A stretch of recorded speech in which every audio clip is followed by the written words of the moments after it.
I missed the scorching wind of Andalusia, how it poured sunlight onto your face, wove through your hair, and pressed dry sand against your cheeks.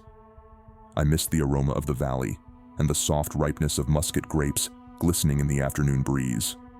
From up here, I could see the house where I grew up, white chapels nestled in grape orchards, and the winding path of El Jardinito Road dotted with trucks. The pit stops along the road marked the beginning of a nearly invisible trail cloaked in spindly grass and sandy blotches. A trail only I noticed, leading to this hilltop where I stood, poised to end my years of exile and fear. I took in the view of the valley below, savoring what could be my final moments. He would show up soon. He always did. There he was, his limping figure rounding the bend on El Jardinito. He saw me, paused, then resumed his agonizing trudge. How long had he been chasing me? 10, 20, 30 years. But this time, I would not run. I would wait behind this rock and end it once and for all with this Swiss knife.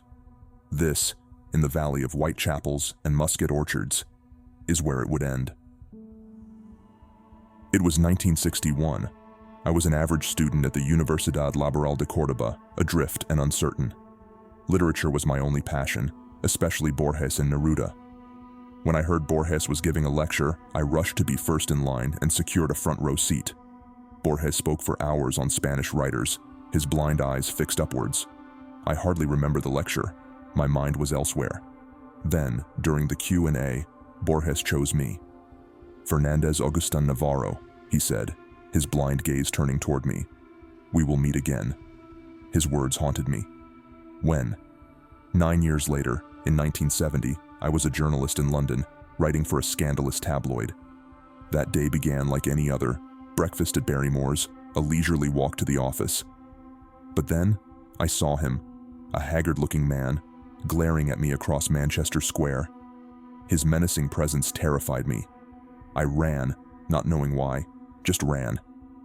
Later, my editor assigned me to cover Jorge Luis Borges's new book presentation. Again, Borges. In the library's crowded hall, he remembered me. "Navarro," he said, "we meet again." After the presentation, we met for coffee. Borges spoke of a being from his book of imaginary beings that he had left out, Quietus Est. Not imaginary, but a real entity, an eternal human who wanders, stalking an individual and showing them their time left to live. "You and I are the luminous ones," Borges said. "You have seen him, haven't you?" "Yes," I admitted. "Today." From that day, I knew my life was forever altered. Ordinary people have a buffer from their mortality, but I was exposed, unprotected. Knowledge of Quietus Est, the eternal wanderer, plagued me. I ran, moved, changed jobs, but he always found me. Years passed in constant fear and evasion. I delved into Borges' books, searching for answers, until I found Shakespeare's Memory, Borges' final story. It mirrored our plight, illuminating my fate. Standing on the hill, I knew this was our final confrontation. My shadow, my pursuer, struggled up the trail. I waited behind the rock, ready to end it. He reached the top, exhausted. "Time's up, Quietus Est," I said, holding the knife to his throat. He didn't resist.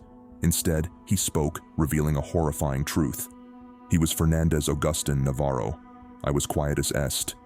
He told me of his life, his memories, our first encounter in the hotel room where I had mistaken his suicide attempt for an attack on me. Borges had known. He had deceived me to evade Quietus Est by making me believe I was the pursued, not the pursuer. Rage overtook me. I strangled the old man, watching his life fade away. His final breath carried away by the wind, the valley below witnessing his end. I walked down the hill, the realization sinking in. I was the eternal wanderer, destined to roam endlessly, a shadow among travelers. The scorching wind of Andalusia accompanied me, blending with the timeless road ahead. Like, subscribe, and hit the bell icon for more.